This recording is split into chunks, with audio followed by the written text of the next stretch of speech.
So that's it. This is Nigeria right now.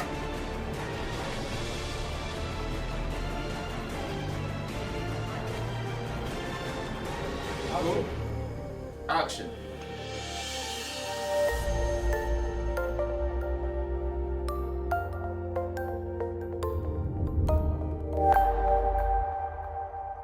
Hello out there, this is Nigeria right now with Dixon Irebu, and today my guest is the former Minister for Police Affairs, Barrister Humphrey Abah. He joins me shortly.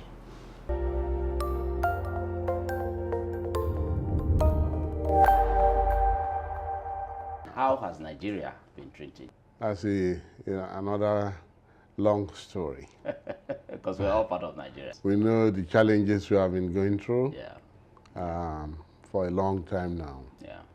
Yeah. But you've been off the scene a bit, you know, politically you haven't been that active and all of that since you left office. Well, one is wondering what you have been up to. Well, I've been doing my bit within my party, the People's Democratic Party, and we've been working to re-strategize and restructure ourselves from the base of our parties. So one has been quietly doing one thing or the other within the party. Recently, we saw you in Osun State. Yeah, I was in Osun State. I led the Congress Committee for the gubernatorial Congress election. How did that go?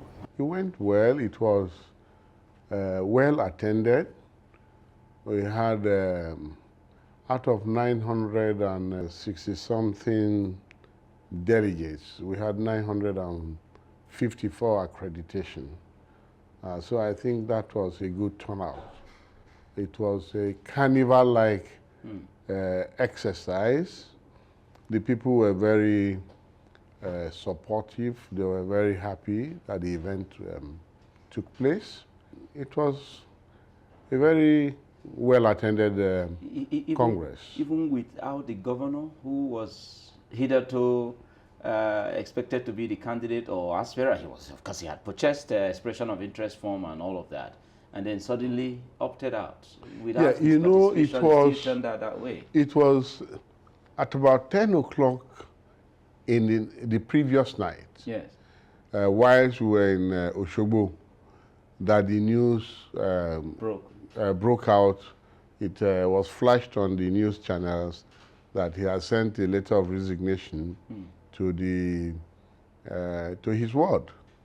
But as officials of the party, we never received any communication from him or the party informing us officially. So I think what happened was that people came with a lot of enthusiasm. It was at the venue that most people got to know that he had put in a letter of resignation. And that there were 2 people on the ballot. So they were already there. You know how congresses are prepared for. The delegate election had been done way back, and delegates were expectant.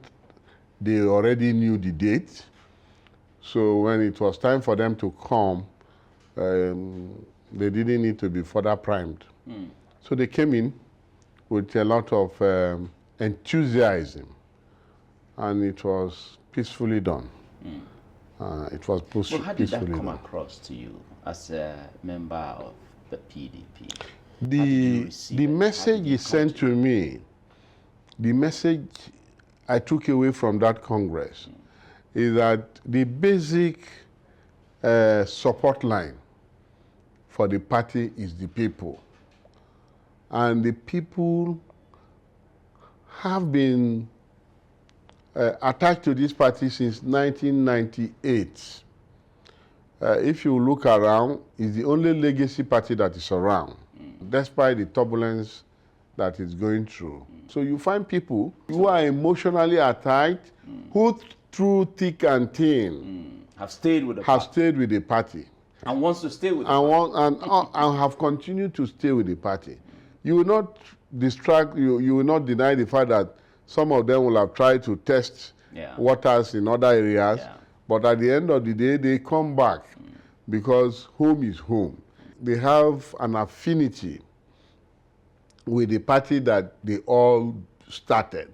When you interact with these people, not only in Osun State, across the country, when you interact with these people, they will tell you their story, and their storyline is the same.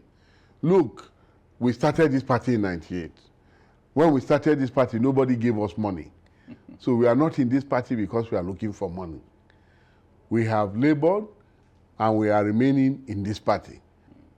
Good enough is that when PDP won elections in most parts of the country, they had their streak of good governance. And again, people are able today to compare the quality of governance that the People's Democratic Party provided in their 16 years of being in the saddle with what we have come to see from 2015 to the present day. There's no comparison. It is like day and darkness, daylight and darkness. It depends on which side you belong. No. You belong to the PDP, no. Which would you describe as the darkness and the light? The daylight is PDP. And that is why people are clinging to it. That is why the baseline has remained solid. So why are your governors leaving your party? That is why the baseline has refused to move with these people who were elected and who are betraying the electorate that elected them. So what do you think is informing the decision of these elected of governors, House of Assembly members, House of Reps, House of even the Senate and all of that? And then, by the way, there's that story out there that what you did in Osun, that is more like who emerged is more like a placeholder for the governor. Somebody emerged as a candidate. If you decide to call him a placeholder, that will be your choice.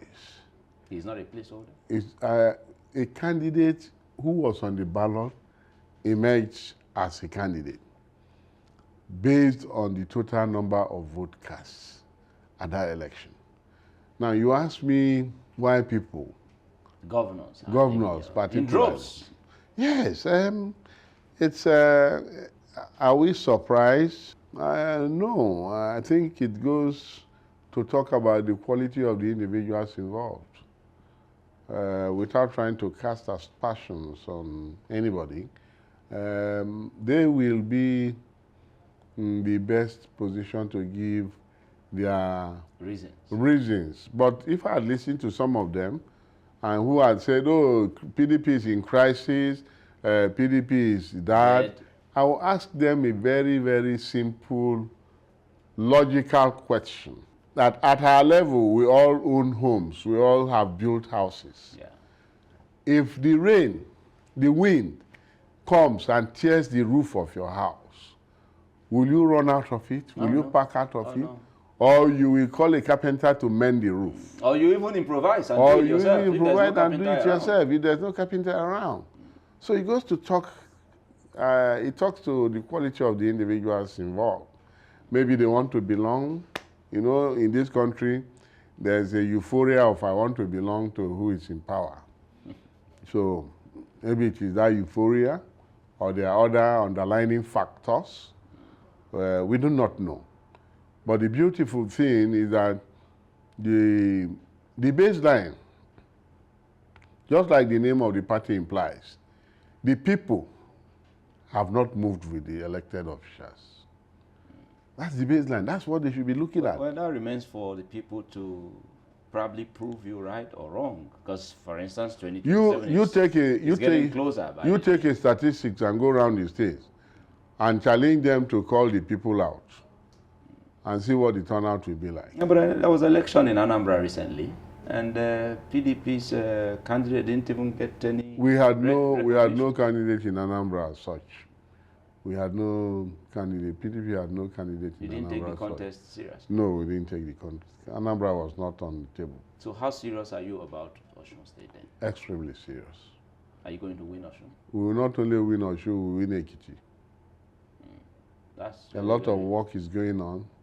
Our chairman is working wonderfully well. Remember that we now have a new chairman. Yes. And a new NWC, actually. A new NWC, actually. And since the election in Ibadan on the 15th and 16th of November, they've hit the ground running. Today is just a month. And they've covered the ground as if they've been there for 1 year. They've done marvelously well.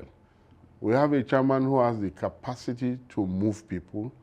We have the chairman who is talking to the issues. What is on the table about in Nigeria is not about individuals. It's about issue. Yeah. Today we are talking about hunger. Yeah. We are talking about insecurity. Yeah. We are talking about non-existent infrastructure. We are talking about the well-being of citizens. A depleted economy and all that. Do you still have an economy? The economy is has gone comatose. Economy has gone comatose. So they are giving statistics that do not justify the realities on ground. Now, I give you one example. Because each time they reel out these statistics and tell us that because of fiscal activities of government and management of fiscal policies, we've been able to increase our foreign reserve from A figure to B figure, which shows an increase by their presentation. How do you have increase in your foreign reserve account, but you are borrowing more money than ever? And the subsidy is gone too. And subsidy is gone, which should have been a plus, which should have continued to increase our reserve, because all the money that was being spent on subsidy should now go to that. Not only that subsidy is gone, the major thing is that the FX being spent on petroleum import should have come in as savings by now. The FX, because we were net importers of all petroleum products. Yes. Now we have Dangote. Now we have Dangote Refinery, which is doing excellently well. Not only is Dangote Refinery doing excellently well, they are giving us the best of products that are the products that are of international standard. Today you drive, your fuel is no longer rotten fuel. Before a car is in front of you, and all the soot that you are smelling inside your car following him is rotten fuel.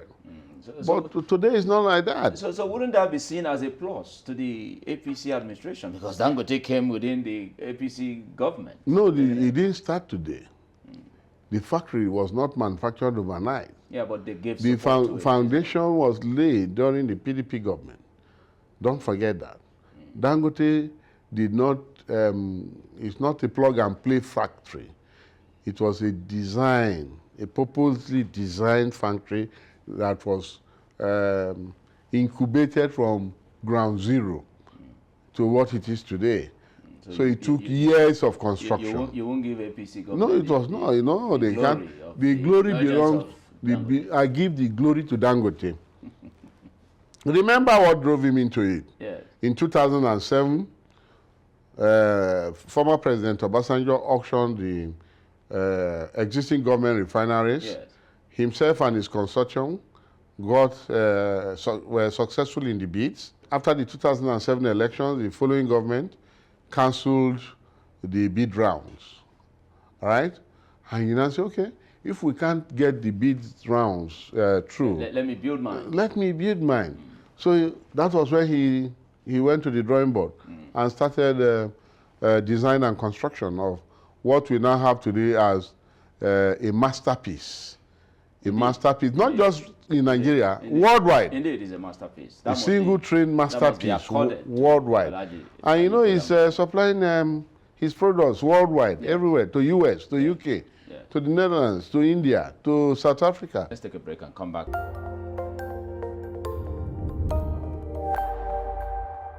I have always watched the Nigeria Right Now program on television.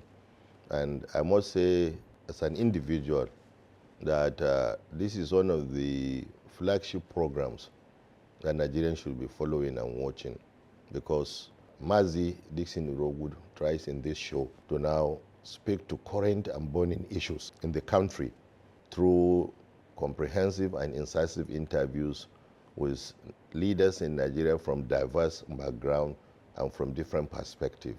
And I think these programs now give Nigerians opportunity to talk about, pressing matters in the country, to talk about issues that affect them as a people and as a country, to talk about ways and means of effecting changes or, confronting some monumental problems as and when they arose.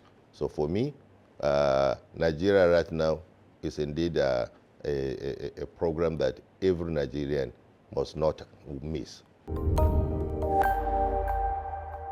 Welcome right back. This is still Nigeria right now with Dixon Irowood. And my guest is still here, Barrister Humphrey Abah, former Minister for Police Affairs and other formers. Honorable Minister. Thank you, Dixon.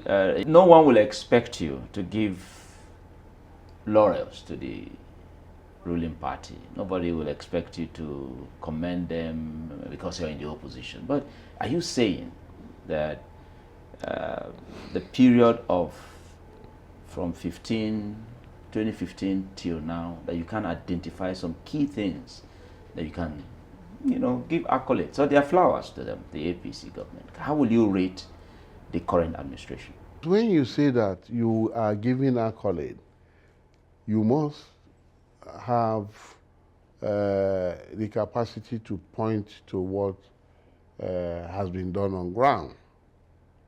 So we hear so much about projects. Funds have been borrowed like never before since the APC government came into power in 2015. The funds that have been borrowed by the from 2015 to date has never been borrowed before by this country, both domestic borrowing and foreign borrowing. And you ask yourself what this has been applied to. I can't point to it physically. The Lagos-Calabar Coastal Highway. How many people have used it? It's under construction, isn't it? So we wait until the construction is done. It's like you telling me that I should clap for a man who started foundation of a 10-story building when he's at the first floor. Are you saying that he has built the 10-story building? No, he hasn't. But then it's ongoing. We'll let it be completed. Okay, but what about then we can do an assessment and evaluation. But yes, even for the economy of it, yes, if I was part of the decision makers, I wouldn't recommend that coastal road. You wouldn't? No, I wouldn't recommend the coastal road. Why? Because you are putting a road. Who are you serving on that flank? Who are you serving? Why don't you concentrate on maybe expanding Lagos-Shagamu-Benin Expressway, right? It's a death trap as it is today. Why don't you invest that energy in making it 5 lanes both ways, like from here to the airport, like from the city center in Abuja to Nnamdi Azikiwe International Airport? We need interstate connectivity first. That is our most pressing need.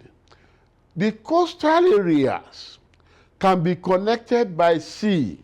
The coastal, that advantage in itself does not admit of a coastal road, because you can link all the coastal areas that this road links, Lagos to Ekpe, to Warri, to Benin, to Calabar. You can link all these areas by sea. So all you will have done is, like they have in Holland, make the sea routes very effective. Yeah, but some would say, that very effective. That APC is just within 10 years in government, that you held sway, your party held sway for 16 years. So how come these ideas, and you were in government, how come these ideas were not brought to the table? When the PDP was in government, the roads were functional.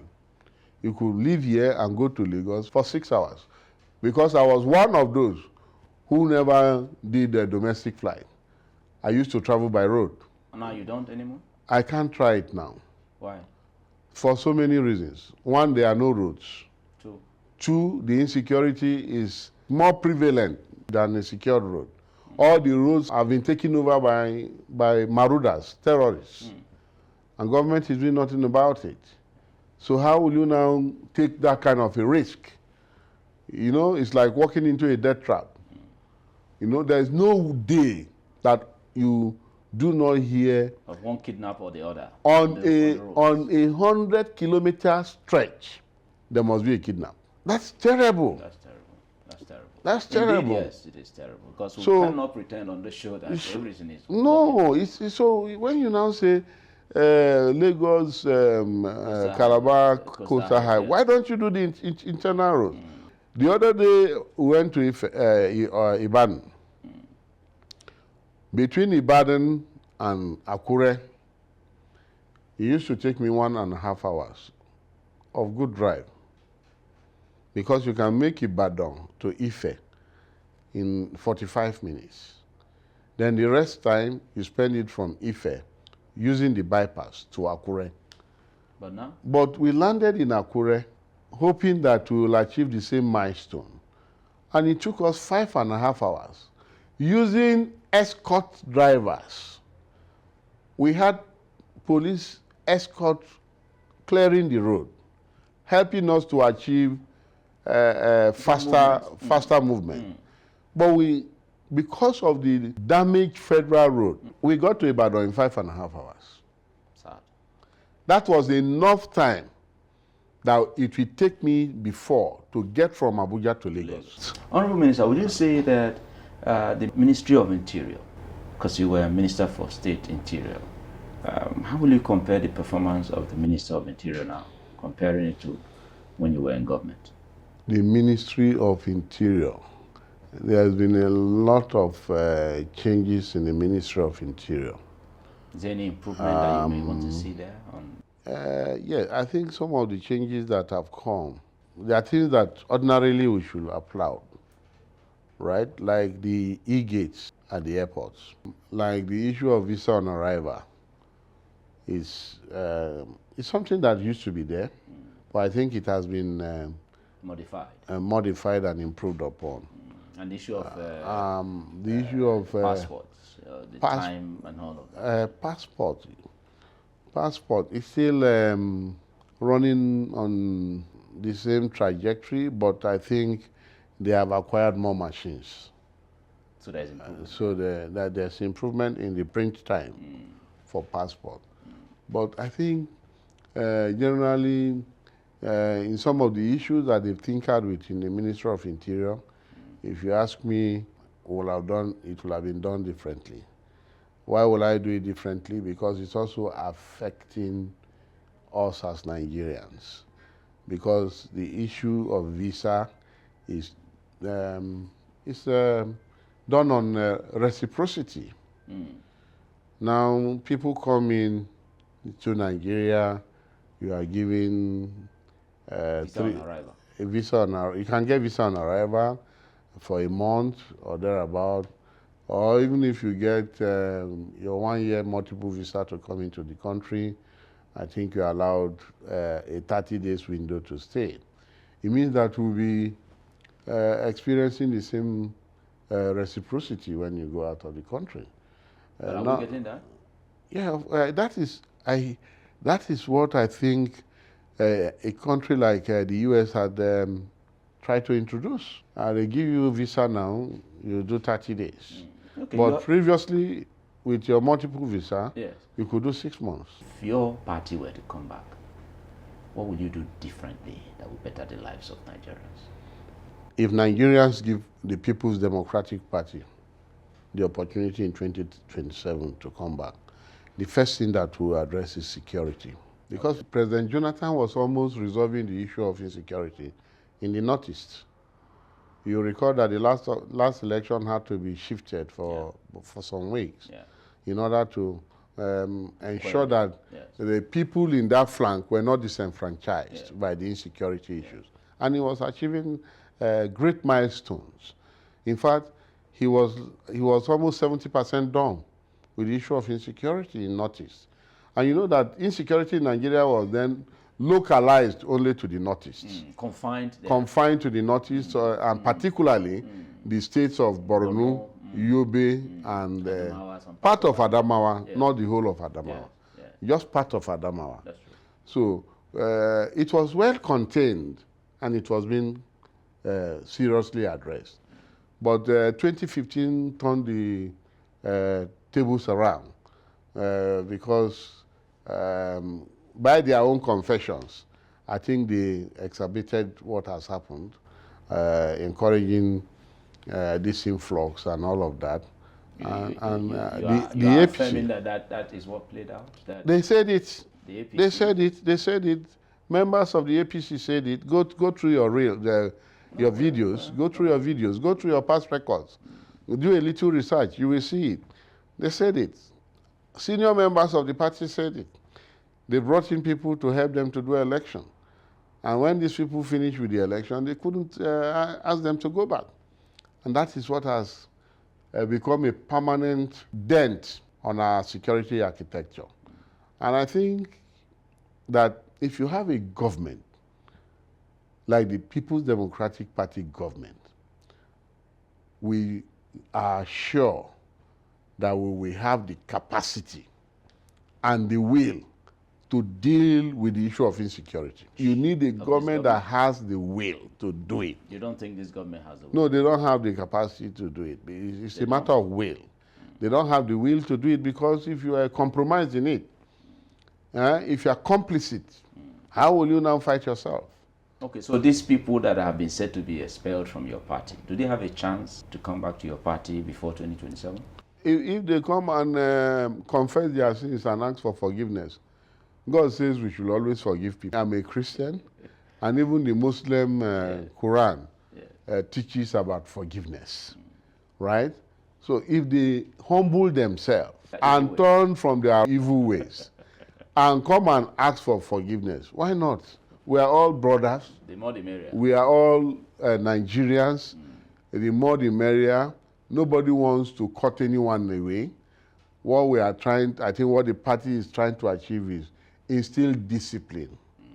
You know, save itself. Yes. If you do not have discipline in a structure, the place will collapse. True. So I think what party is trying to achieve is to instill discipline and send a message to all and sundry, irrespective of your status, that we must subject ourselves to the rules and regulations of the discipline of the party. Thank you, sir. Once you have that, you have an orderly house. Thank you, sir.